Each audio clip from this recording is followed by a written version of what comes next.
Good morning dear students. आज का जो हमारा चैप्टर है वो है development of new product, chapter 6 marketing management का। इसमें हम पढ़ेंगे न्यू प्रोडक्ट क्या होता है, उसका डेवलपमेंट कैसे होता है, डेवलपमेंट की क्या प्रोसीजर होती हैं, एंड लास्ट वन अगर न्यू प्रोडक्ट फेल हो जाता है तो उसके क्या रीज़न होते हैं। तो सबसे पहले हम इसमें पढ़ेंगे सबसे पहले जो इसका इंट्रोडक्शन दिया गया है कि किसी भी कंपनी को न्यू प्रोडक्ट की रिक्वायरमेंट क्या होती है, कि क्या ज़रूरत होती है कि हमें प्रोडक्ट बनाना है या उसमें किसी तरीके का मॉडिफिकेशन करना है। आज के टाइम में आप सभी को पता है मार्केटिंग की जब हम डेफिनेशन पढ़ते हैं तो मार्केटिंग की डेफिनेशन में यही आता है कि मार्केटिंग का मतलब क्या है कि हमें कस्टमर की नीड्स को जानना है और उसकी नीड्स को सेटिस्फाई करने के लिए हमें अपने सारे एफर्ट्स करने हैं और लास्ट में फाइनली उसको गुड्स डिलीवर करना है। ठीक है, तो सबसे पहले जब हम नीड्स को सेटिस्फाई करते हैं तो नीड्स को सेटिस्फाई करने के लिए हमें क्या चाहिए, हमें प्रोडक्ट चाहिए, है ना। तो कंज्यूमर की नीड्स को सेटिस्फाई करने के लिए ये हमारा मेन एलिमेंट क्या होता है, हमारा प्रोडक्ट होता है।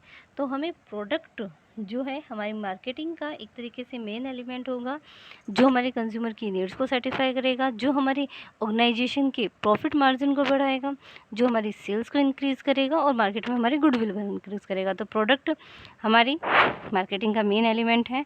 तो हमें इस प्रोडक्ट के डेवलपमेंट पर, उसकी मॉडिफिकेशन पे वर्क करना चाहिए। नेक्स्ट हमारे पास इसी में आता है कि प्रोडक्ट होता क्या है। प्रोडक्ट के बारे में जहाँ new product, meaning of new product क्या होता है, तो नए प्रोडक्ट के मीनिंग के बारे में बताते हैं कि एक ऐसा प्रोडक्ट जो कम्प्लीटली हमारी फर्म के लिए नया हो या फिर कस्टमर के लिए नया हो, या फिर वो प्रोडक्ट जो पहले से ऑलरेडी किसी प्रोडक्ट को मॉडिफाई करता है या रिप्लेस करता है, उसे भी हम न्यू प्रोडक्ट कहेंगे। प्रोडक्ट क्या है उसके बारे में यहाँ पे दिया गया है। सबसे पहले ओरिजिनल, एक ऐसा प्रोडक्ट जो इन्वेंट हुआ है फर्स्ट टाइम, इससे पहले ऐसा कोई प्रोडक्ट था ही नहीं। तो वो प्रोडक्ट जो कि मार्केट के लिए, हम ये कह सकते हैं कस्टमर के लिए नया हो, उसे हम कहेंगे ओरिजिनली प्रोडक्ट या न्यू प्रोडक्ट।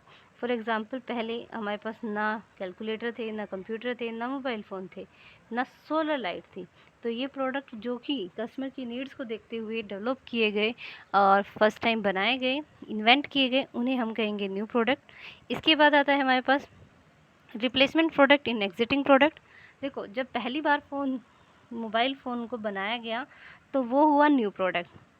ठीक है, जैसे कि आपने जो कीपैड वाले फ़ोन देखे, छोटी सी स्क्रीन वाले कीपैड वाले, जिसमें आप वो क्या बोलते हैं स्नेक वाला गेम खेलते थे, तो वो क्या होता था हमारा ओरिजिनल प्रोडक्ट। उस प्रोडक्ट में कंज्यूमर के टेस्ट को देखते हुए हमने चेंजेस किए, मॉडिफिकेशन की, और मॉडिफिकेशन के बाद हमारे पास जो मॉडिफाइड प्रोडक्ट आया वो साइज़ में बड़ा आया, टच स्क्रीन का आया, कीपैड आपको अंदर ही मिलेगा टच में ही।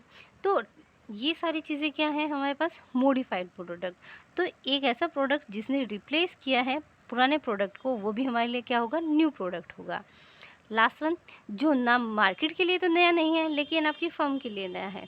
आप पहले से ऐसा कोई प्रोडक्ट नहीं बना रहे थे लेकिन मार्केट में वो ऑलरेडी सेल हो रहा था। फॉर एग्जांपल आपकी ऑर्गेनाइजेशन सिर्फ टीवी बनाती है ना। आपकी ऑर्गेनाइजेशन फ्रिज या वॉशिंग मशीन नहीं बनाती है, लेकिन जब आपकी ऑर्गेनाइजेशन ये बनाने का डिसीज़न लेती है तो ये प्रोडक्ट आपकी फर्म के लिए न्यू प्रोडक्ट होंगे, लेकिन एक्चुअल में मार्केट के लिए ये न्यू नहीं है। ठीक है, नेक्स्ट देखिए, नेक्स्ट आता है हमारे पास न्यू प्रोडक्ट की जो जनरेशन प्रोसेस होती है, डेवलपमेंट प्रोसेस। सबसे पहले हम अपने कंज्यूमर के नीड्स के बारे में सोचते हैं कि उसकी नीड्स क्या होंगी। जब हमने उसकी नीड्स के बारे में सोचा तो उस नीड्स को किस तरीके से हम सेटिस्फाई कर सकते हैं, उसके सेटिस्फेक्शन के लिए हम क्या बना सकते हैं। तो हमारे पास जो आइडिया आया वो होगा generation of the product idea. और ये आइडिया कहाँ कहाँ से आ सकता है हमारे पास, इस आइडिया के आने के लिए हमारे पास दो सोर्सेज होते हैं, internal and external.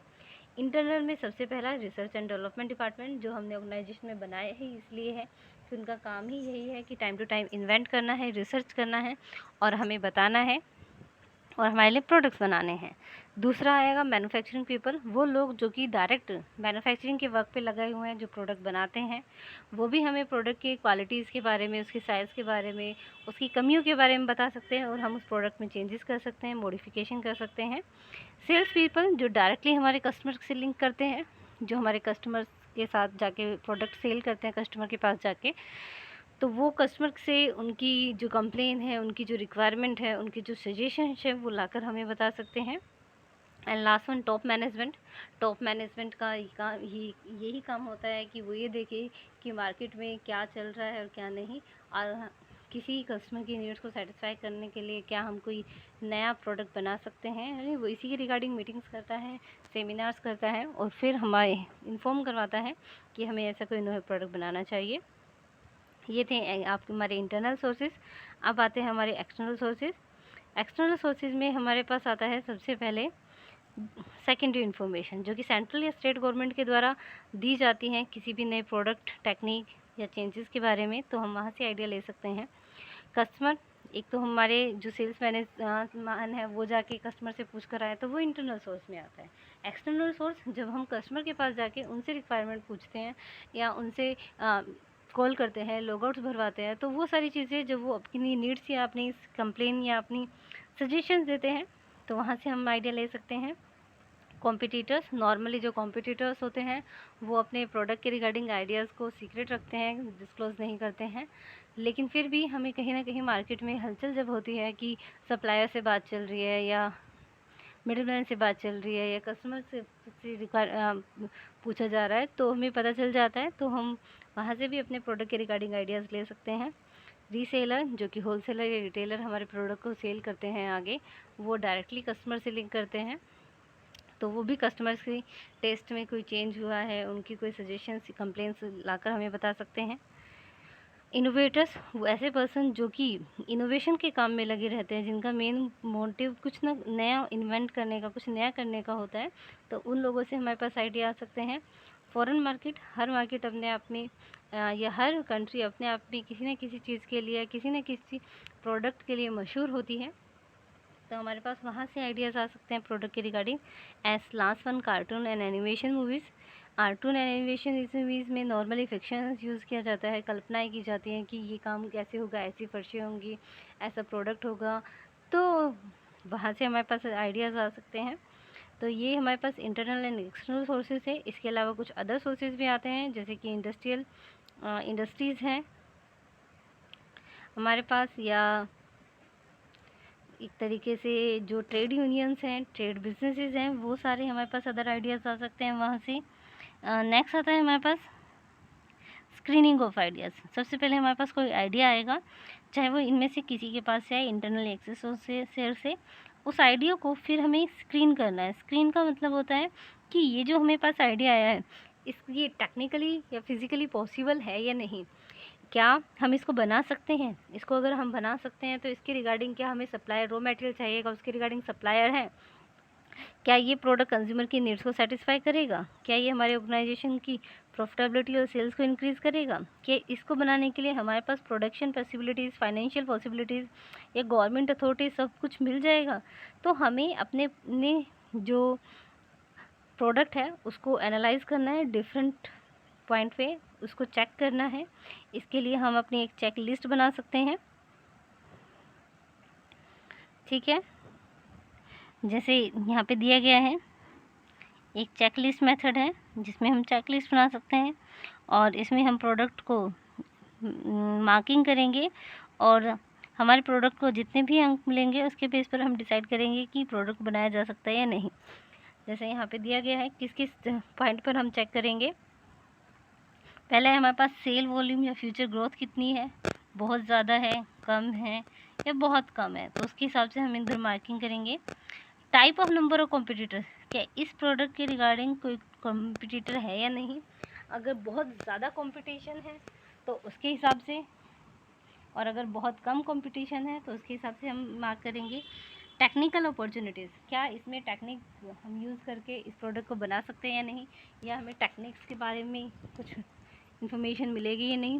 Patent protection, क्या इसके रिगार्डिंग किसी ने कोई प्रोडक्ट पेटेंट करवाया या नहीं, या हमारे पास इसका पेटेंट है या नहीं। रॉ मटेरियल रिक्वायरमेंट पूरी होंगी, अवेलेबल होगी मैन्युफैक्चरिंग कैपेसिटी, पोटेंशियल प्रॉफिटेबिलिटी है या नहीं। सिमिलरिटी हमारे जो एग्जिटिंग बिजनेस है उससे कितनी है, कितनी अलग है, प्रेजेंट प्रोडक्ट पर इसका क्या इम्पैक्ट पड़ेगा। तो ये इस चेकलिस्ट पर हम चेक करेंगे, इसको 1 से 5 तक मार्क करेंगे, और फिर जब हमारे पास मार्किंग आएगी तो 45 मैक्सिमम होगा, क्योंकि 9 स्केल है, 9 स्केल में सबको 5 देंगे तो 45 आएगा। और इसका हाफ जब भी हम बनाएंगे तो मे बी 27 मिनिमम और मैक्सिमम आपका 25 है, सॉरी 45 है। तो उसके बेस पर हम किसी प्रोडक्ट को सिलेक्ट या रिजेक्ट करेंगे। ठीक है, वो तो हमारा चेकलिस्ट मेथड। दूसरा आता है हमारा आइडिया रेटिंग मेथड। अपने आइडिया को 0 से 10 की स्केल पर हमें रेट करना है कि कंपनी की goodwill, research and development, marketing, personal, finance, production, purchasing and supply, public policy. ठीक है, इस पर हम मार्क करेंगे और इसके जो मिनिमम एक्सेप्टेबल आएगा वो आएगा 0.7 स्केल। ठीक है, नेक्स्ट देखिए, ये तो था हमारे पास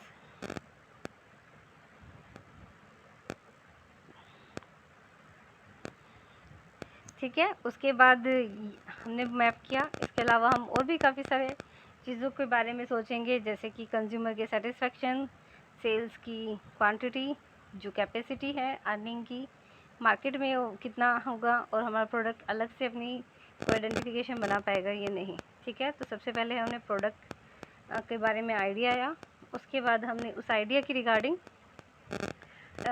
स्क्रीनिंग की। नेक्स्ट आता है हमारा concept development and testing.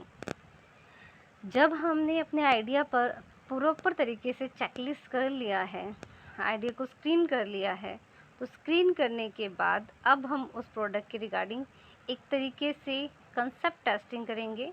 Concept testing में हमें क्या करना है, हमें ये देखना है कि हमारा जो प्रोडक्ट है उसमें हम किस किस एलिमेंट को ऐड करेंगे, कौन कौन सी कैरेक्टरिस्टिक्स होंगी जो हमारे प्रोडक्ट में आएंगी।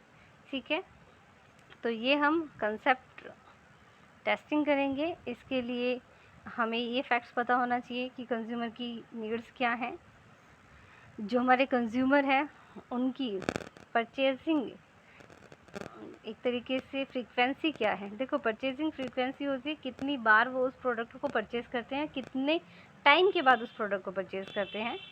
नेक्स्ट आता है हमारे जो नया प्रोडक्ट है, जो हमारे पास एग्जिस्टिंग प्रोडक्ट थे उनमें क्या डिफरेंसेस हैं, अंतर क्या क्या है। एंड लास्ट वन, क्या हमारे जो कंज्यूमर हैं वो न्यू प्रोडक्ट के बारे में क्यूरियस हैं या नहीं। ठीक है, तो ये होता है कंसेप्ट डेवलपमेंट एंड टेस्टिंग। इसमें के बाद हम मार्केटिंग स्ट्रेटजी डेवलप करेंगे। मार्केटिंग स्ट्रेटजी में हमें क्या करना है, हमें अपने प्रोडक्ट को बेचने के लिए, मार्केट में विपणन करने के लिए एक रणनीति बनानी है। रणनीति आप सभी को पता होना चाहिए, स्ट्रेटजी क्या होती है।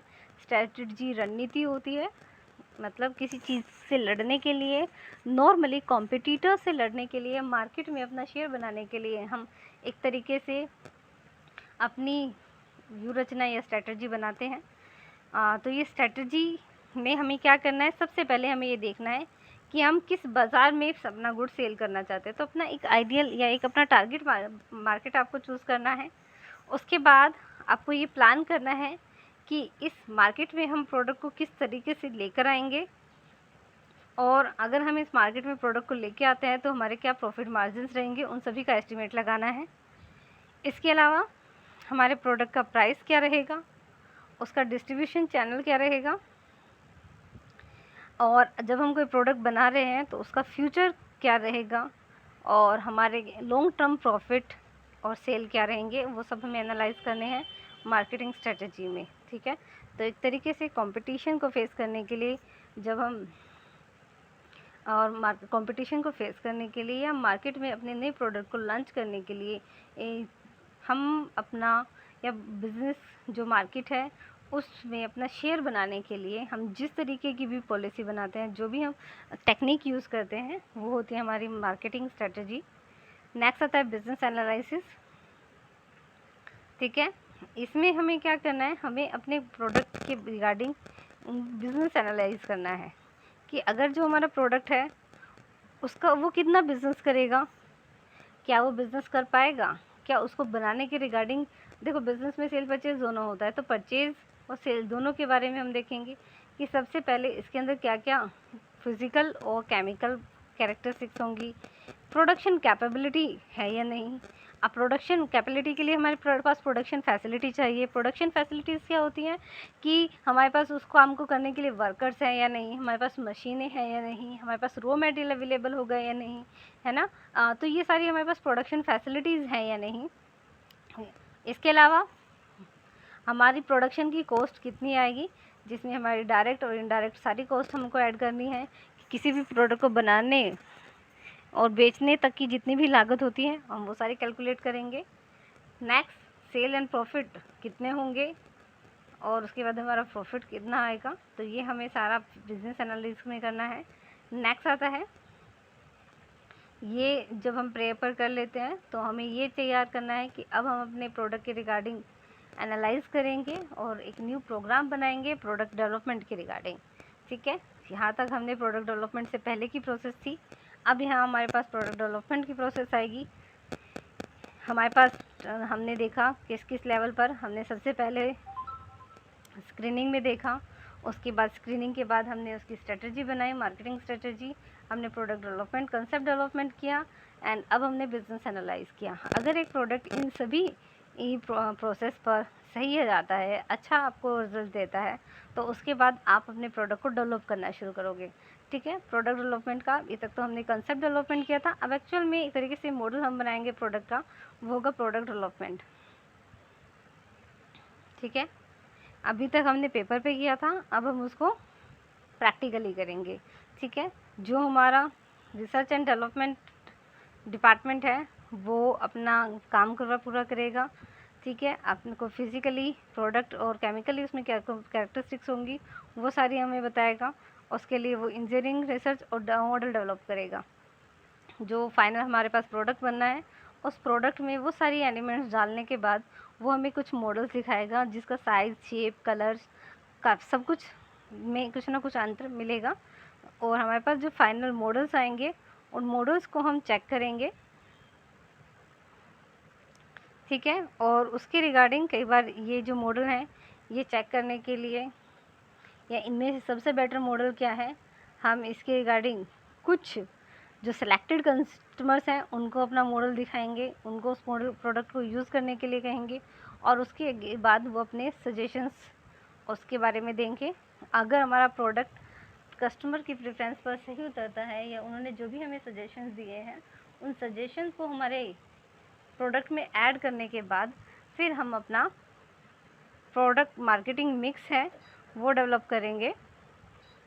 मार्केटिंग मिक्स में एक तरीके से हम प्रोडक्ट के रिगार्डिंग सारे डिसीजन लेंगे, brand, packaging, labelling, patent, distribution, sale promotion.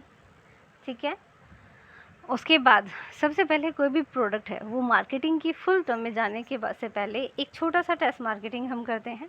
जैसे नाम से ही पता चल रहा है मार्केटिंग के सारे स्टेप्स होंगे, मार्केटिंग के सारे फीचर्स होंगे, लेकिन किस रूप में होंगे, टेस्ट के रूप में। एक लिमिटेड एरिया में एक लिमिटेड कस्टमर्स के बीच हम अपने प्रोडक्ट को सेल करेंगे। सेल करने के बाद हमारे कंज्यूमर का प्रोडक्ट के रिगार्डिंग क्या व्यू है, उनके व्यू के अकॉर्डिंग प्रोडक्ट में हमने जो किसी तरीके का कोई मॉडिफिकेशन तो नहीं करना है, कोई चेंजेस तो नहीं करने हैं, हमारा जो डिस्ट्रीब्यूशन चैनल है वो सही चल रहा है या नहीं, हमें ये डायरेक्ट अपनी ऑर्गेनाइजेशन से बेचना चाहिए या मिडिल मैन्स की हेल्प लेनी चाहिए, तो वो हमारा टेस्ट मार्केटिंग होगा। और अगर कोई प्रोडक्ट टेस्ट मार्केटिंग में हमारे कंज्यूमर और हमारे मिडिल मैन सभी के लिए पॉजिटिव रिस्पांस देता है, सभी की तरफ से अगर हमारे पास पॉजिटिव रिस्पांस आता है, तो फिर हम उस प्रोडक्ट के रिगार्डिंग कॉमर्शलाइजेशन कर देंगे। और ये हमारे प्रोडक्ट डेवलपमेंट का लास्ट स्टेप होता है, कॉमर्शलाइजेशन।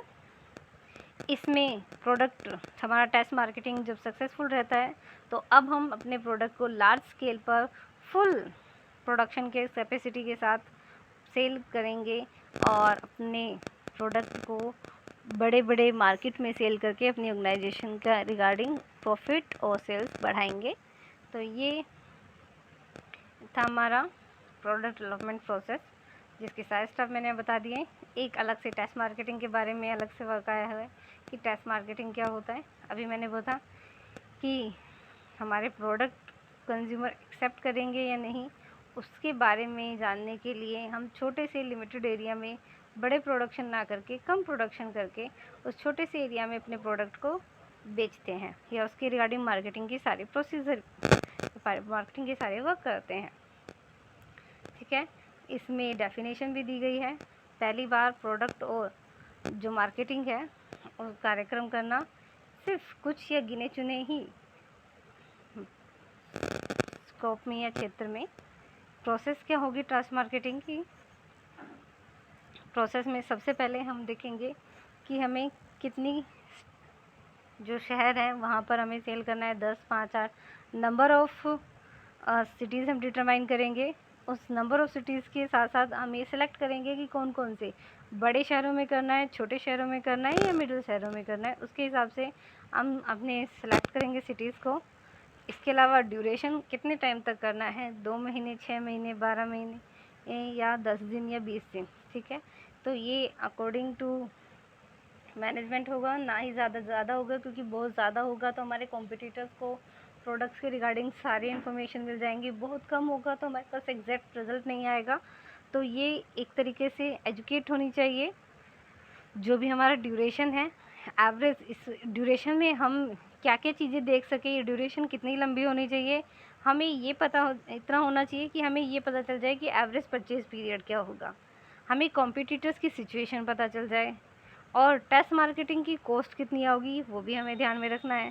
ठीक है, नेक्स्ट हमें ये भी देखना है कि टाइम पीरियड इतना होना चाहिए, जितने भी हमें इंफॉर्मेशन चाहिए टेस्ट मार्केटिंग से वो सारी हमें मिल पाए, इतना लंबा हमें पीरियड रखना है जिसके regarding information, for example buyer की एक्सेप्टेंस के रिगार्डिंग में कोई सजेशंस हैं, कॉम्पिटिटर की जो कंडीशन है, सेल्स जो हमारे पास रिजल्ट आएंगे, मार्केट के जो हम परीक्षण करने हैं वो हमें इससे मिल जाने चाहिए इन्फॉर्मेशन। इसके बाद हम रिजल्ट निकालेंगे। ठीक है, रिज़ल्ट हमारे पास कोई भी हो सकता है, या तो हमारा प्रोडक्ट ठीक हो सकता है। अगर हमारा प्रोडक्ट सबके पॉजिटिव रिस्पांस है, सब पर यस है, तो हम अपने प्रोडक्ट को लार्ज स्केल पे प्रोडक्शन करके सेल करेंगे। अगर कुछ तरीके से उसमें मॉडिफिकेशन की रिक्वायरमेंट है तो हम पहले मॉडिफिकेशन करेंगे फिर उसे सेल करेंगे। ठीक है, या फिर हम मॉडिफिकेशन का अपना पॉइंट छोड़कर डायरेक्ट उसको सेल कर देंगे। ठीक है, तो ये हमारे टेस्ट मार्केटिंग के होंगे। गाइडलाइंस क्या होंगी टेस्ट मार्केटिंग के टाइम? हमें जो चीज़ें ध्यान में रखनी है, पहला हमें ये देखना है कि अगर हमारा कॉम्पिटिटर बढ़ने की संभावना नहीं है या है, कितनी है, क्या जो हमारा प्रोडक्ट है वो वर्तमान प्रोडक्ट को ऑब्सोलेंट कर देगा, क्या कंज्यूमर की रिस्पॉन्स आने में हमें बहुत ज़्यादा ज़रूरी है। ठीक है, या टेक्निकली प्रोडक्ट बहुत जटिल है तो हमें एक लॉन्ग रिसर्च की रिक्वायरमेंट है। ठीक है, इसके अलावा अगर प्रोडक्ट की डिमांड इतनी ज़्यादा है कि उपभोक्ता जैसा प्रोडक्ट है वैसा मिल जाए तो हमें टेस्ट मार्केटिंग नहीं करनी चाहिए। ठीक है, इसके अलावा अगर प्रोडक्ट में किसी भी तरीके का सुधार संभव है, ठीक है, बहुत जल्दी, तो हम टेस्ट मार्केटिंग के अपने उसको छोड़ भी सकते हैं।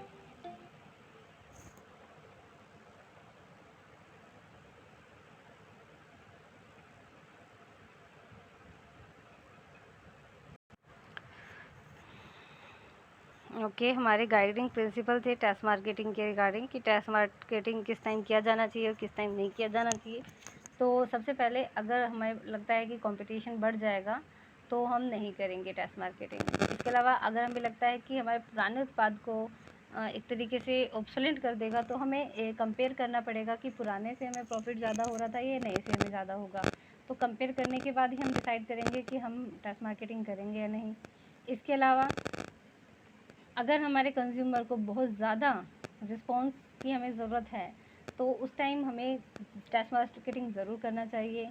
इसके अलावा अगर रिसर्च काफ़ी लंबे टाइम तक किया जाना है तो उसके रिगार्डिंग हम टेस्ट मार्केटिंग कर सकते हैं। और अगर हमारे कंज्यूमर ऐसा है उन्हें सिर्फ प्रोडक्ट चाहिए, जैसा चाहिए वैसा वो एक्सेप्ट कर लेंगे, तो उस कंडीशन में हम टेस्ट मार्केटिंग नहीं करेंगे। एंड लास्ट हमारे पास आता है कि अगर हमारा प्रोडक्ट ऐसा है जिसमें बहुत जल्दी हम मॉडिफिकेशन कर सकते हैं, सुधार कर सकते हैं, तो उस कंडीशन में हम टेस्ट मार्केटिंग नहीं करेंगे। अब आते हैं हमारे पास टेस्ट मार्केटिंग के एडवांटेज क्या क्या हैं। टेस्ट मार्केटिंग से हमारा मार्केटिंग मिक्स है वो डेवलप होता है। हम एस्टिमेट लगा सकते हैं कि हमारी सेल्स कितनी होगी। हमारे जो मिडलमैन के रिगार्डिंग पॉलिसीज़ हैं वो हम बना सकते हैं। हम अपने प्रोडक्ट के रिगार्डिंग जो डिफेक्ट्स आते हैं टेस्ट मार्केटिंग के रिजल्ट के बेस पर हम उनको सुधार सकते हैं। हमें पहले से ही कंज्यूमर के रिएक्शन के बारे में जानकारी मिल सकती है। लिमिटेशंस क्या हैं? कॉम्पिटिटिव फर्म्स को इसके बारे में इंफॉर्मेशन मिल जाएगी। जब भी हम टेस्ट मार्केटिंग करेंगे, प्रोडक्ट को मार्केट में लेकर आएंगे, तो कॉम्पिटिटर्स उसके बारे में इन्फॉर्म हो जाएंगे और फिर वो तैयार कर सकते हैं और हमें नुकसान पहुंचा सकते हैं। स्मॉल फर्म्स हैं, उनकी पहुंच से परा होता है क्योंकि ये काफ़ी लंबा और खर्चीला प्रोसेस होता है, तो सिर्फ बड़ी फर्में ही इसको यूज़ कर सकती हैं। कई बार क्या होता है, फुली रिलायबल रिजल्ट हमारे पास नहीं आते हैं क्योंकि या तो हमारे पास प्रोडक्ट के रिगार्डिंग कस्टमर है और जो हमने सिटीज़ हैं उनका सिलेक्शन गलत हो गया, लिमिटेड सिटीज़ में हो गया, तो उसकी वजह से हो सकता है। नेक्स्ट आता है, सभी प्रोडक्ट के लिए पॉसिबल नहीं है, ठीक है। कुछ प्रोडक्ट के लिए तो बहुत रिलायबल होते हैं, कुछ के लिए पॉसिबल ही नहीं होते हैं। एंड नेक्स्ट आता है डिफरेंस टेस्ट मार्केटिंग और प्रोडक्ट टेस्टिंग में। प्रोडक्ट की टेस्टिंग के बाद जब प्रोडक्ट डेवलप हो जाता है उसके बाद हम टेस्ट मार्केटिंग करते हैं, जबकि प्रोडक्ट टेस्टिंग हमारा प्रोडक्ट की फ़िज़िकल और जो केमिकल रिएक्शन, जो हम केमिकल क्वालिटीज़ उसमें देते हैं उसके लिए हम करते हैं, उसके बारे में हम करते हैं।